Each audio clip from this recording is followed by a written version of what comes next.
ডিসেম্বরে ঘোষণা হতে যাচ্ছে ত্রয়োদশ জাতীয় সংসদ নির্বাচনের তফসিল। এর মধ্যে 237 আসনের সম্ভাব্য প্রার্থী ঘোষণা করেছে বিএনপি। জোটগত ইস্যুতে খালি রাখা হয়েছে 63 আসন। ফলে বিএনপির প্রার্থীর তালিকায় দেখা যায়নি বেশ কয়েকজন হেভিওয়েট নেতাদের। এর মধ্যে বাদ পড়েছে দলের সহ আন্তর্জাতিক বিষয়ক সম্পাদক ব্যারিস্টার রুমিন ফারহানা। খালি রয়েছে তার প্রত্যাশিত ব্রাহ্মণবাড়িয়ার 2 আসন। এরপরই বিষয়টি নিয়ে মুখ খোলেন বিএনপির এই নেত্রী রুমিন ফারহানা।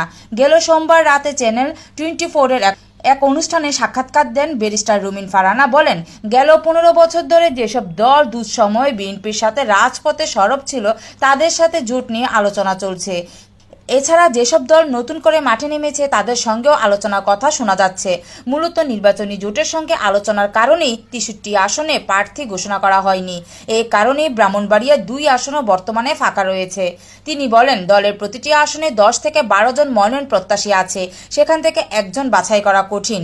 এই অবস্থায় দলের ভারপ্রাপ্ত চেয়ারম্যান তারেক রহমান একাধিক বৈঠকেও বিষয়টি নিয়ে ইঙ্গিত দিয়েছেন। একই সাথে যারা মনোনয়ন বঞ্চিত হয়েছেন তাদের জন্য দলে অন্য কোনোভাবে মূল্যায়ন করা হবে বলে আশ্বস্ত করেছেন বিএনপির ভারপ্রাপ্ত চেয়ারম্যান। অবরোধ বিকে রুমিন ফারহানা জানান, নেতাকর্মীদের জন্যই মনোনয়ন প্রত্যাশীরা 1, 2 অথবা 3 নম্বরে চলে আসে। এসব নেতাকর্মীদের ত্যাগ শ্রমের কারণেই মনোনয়ন প্রত্যাশার বিষয়টি আসে। তবে তাদের প্রত্যাশিত প্রার্থী মনোনয়ন না পেলে মন খারাপ হওয়া স্বাভাবিক বলে মনে করেন তিনি।